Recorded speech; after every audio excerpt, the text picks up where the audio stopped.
En la Argentina, el mundo rural es realmente fundamental, no solo por ser el origen de los alimentos que se consumen en las ciudades y de buena parte de las materias primas, sino también porque genera la mayor parte del poder de compra internacional del país, casi desde sus inicios. Esos inicios tienen fundamentalmente una importancia cardinal para también comprender la historia del país. Esos inicios del mundo rural, sin embargo, habían sido objeto de una aproximación historiográfica muy básica, muy poco profunda y aún estereotipada. Las aproximaciones que existían más o menos hasta inicios de la década de 1970 estaban conformadas por oposiciones de grupos de gauchos contra hacendados, sin considerar todas las condiciones que son necesarias para la existencia de ese tipo de grupos, ¿no? Más o menos desde el final de los 60, los inicios de los 70, una serie de historiadores comenzó a demoler esa antigua imagen estereotipada y a construir una nueva.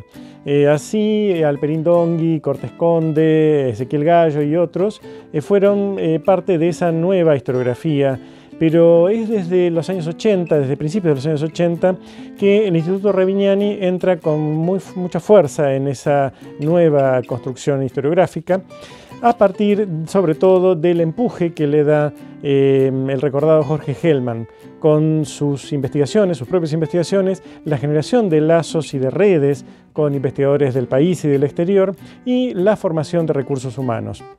Así, más o menos entre los años 80, 90 del siglo XX, surgió una historiografía nueva que estudiaba con mucha mayor profundidad, con mucho acopio de material inédito de los archivos, ese mundo rural, y lo que apareció es algo completamente nuevo, que es, en fin, toda una serie de complejidades y de actores que no se habían tenido en cuenta, que no se conocían anteriormente. Así, la producción de trigo, la producción de cereales pasó a ser una de las principales, destinada justamente, sobre todo en el siglo XVIII, principios del XIX, al consumo interno. Posteriormente, todo lo que fue la ampliación de los mercados interiores, la construcción de una producción agrícola y ganadera exportable,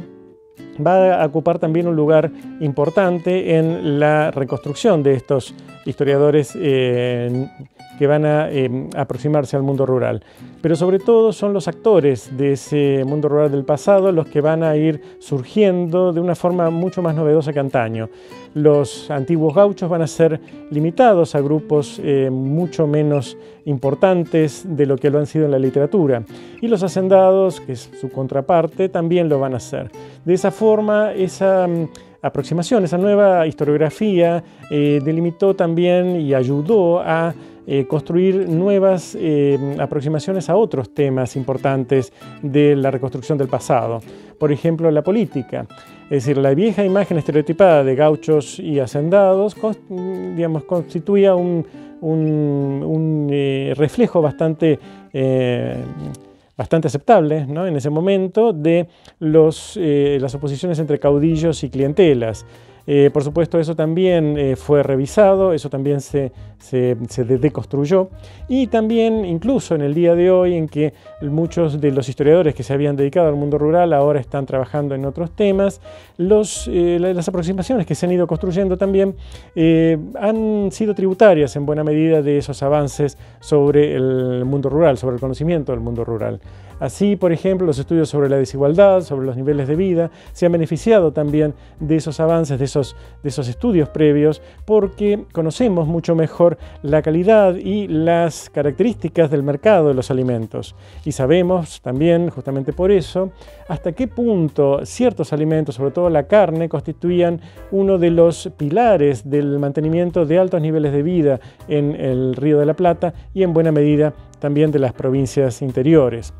Así, tanto en lo que hace a las diferentes regiones del país como al interior y también en el exterior del mismo, surgieron otros historiadores, otros grupos de trabajo que han ido avanzando sobre las diferentes